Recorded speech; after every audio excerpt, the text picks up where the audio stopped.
We've been ironing in this country since the Vikings introduced smoothing stones. Love is a burning thing. But the iron as we know it today arrived in the 16th century, and its shape hasn't changed since. All that has is how it gets hot. You have a whole range of these flat irons on the fire getting warm as this one's cooling down. Judging the heat of irons like this was a skill acquired through painful trial and error.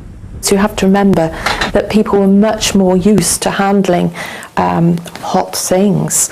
Coal or wood were the basic forms of heating in the household, and so people were much more skilled and very much more wary of the heat. I fell into a burning ring of fire. A variation was the ingot iron, which took the fire to the iron by inserting a slug of hot metal into the body of the iron itself. The ring of fire. But my favourite of these old designs is this one with burning coals inside, and I'll show you why. Eventually this is going to go cold, so we don't go and get another ingot or some more coals. We actually pop in the bellows. Now this pushes the air through the coals, gets them nice and glowing red hot, and keeps that heat going. In actual fact, there's a little chimney there, so the air would pass right through the iron. It's like carrying your own fireplace around, but the smoke was pretty smelly. Electric irons were a clean alternative. Invented in 1880, they became widely available after the First World War. Surprisingly, at first, housewives were wary of electric irons. Think of it, all that power and heat in your hand seemed dangerous. But they were so much cleaner and more convenient than anything that had gone before that they became incredibly popular. So by the start of the Second World War, they reckoned that 4 out of 5 homes with electricity had an electric iron. They were a breakthrough product and hold the title of first popular electric appliance. Housework was getting easier by the decade. People thought electric irons were dangerous, but what about these? I've got electricity and water side by side in one hand. But this was the ultimate design. They got the shape of the iron right from the start. Now with heat and water combined, steam irons became one of those perfect products that it's hard to fault.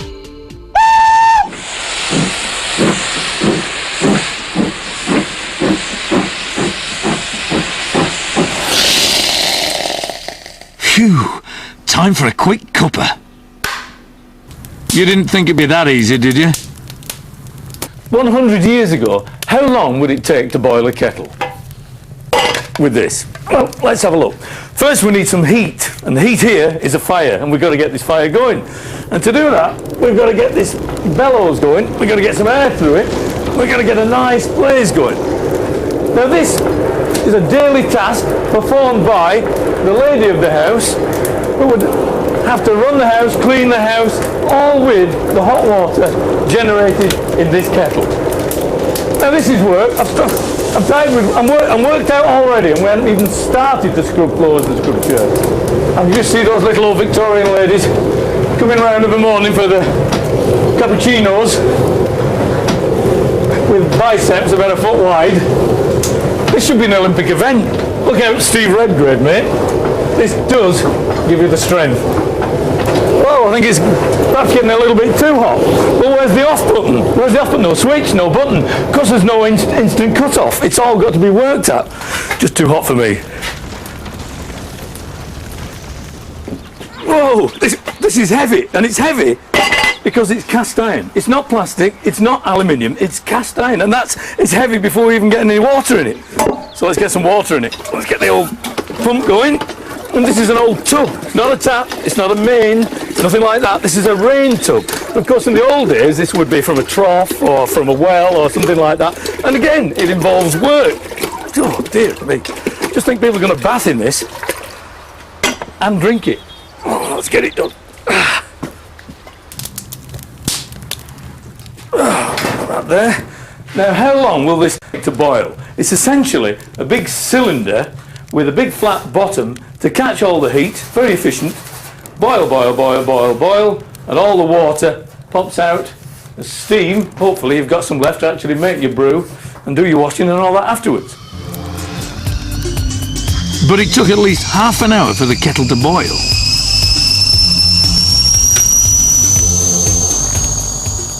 Now, when electricity came along, kettles stayed essentially the same shape. It's a dome shape for all the water with a flat bottom to catch the heat, except that there's no fire anymore. We've got a huge flat bottom with a huge element in there that takes a lot of heating, and there's no real design solution here. There's no real need for it to be this shape. It took 40 years of using plastics for designers to realise that we can make a kettle whatever shape we wanted. And here we've got a nice slim cylinder shape with a tiny element at the bottom, which means we can heat this much water, this much, or indeed the whole thing. It really is a good design solution.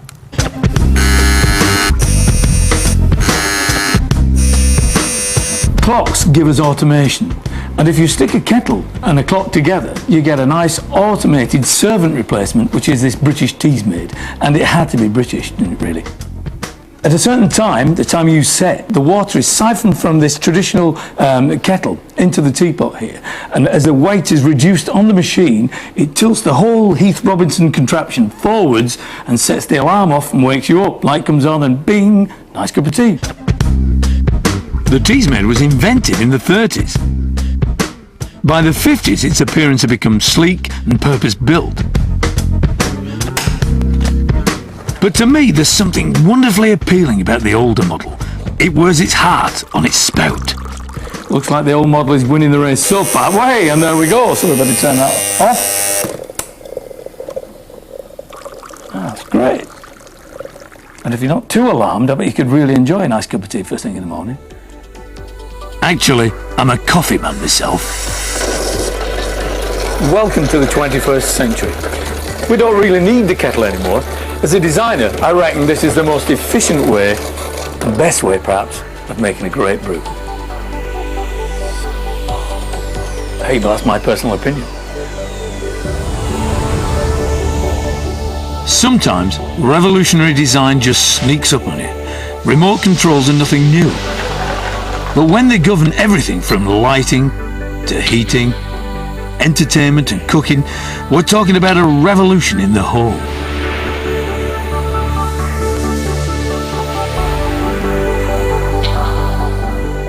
These days, our total environment can be controlled by a touch of our fingertip.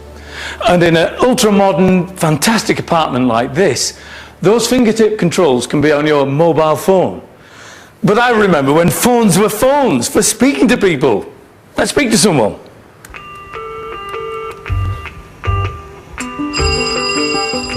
The earliest phones were a completely different design from today, with their own way of making a call.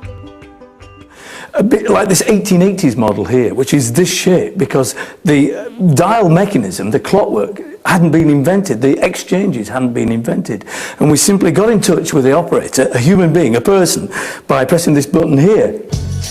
Hello, this is Bristol. Because the exchange in those days was operated by people, but this left them vulnerable to skullduggery. Go ahead, caller.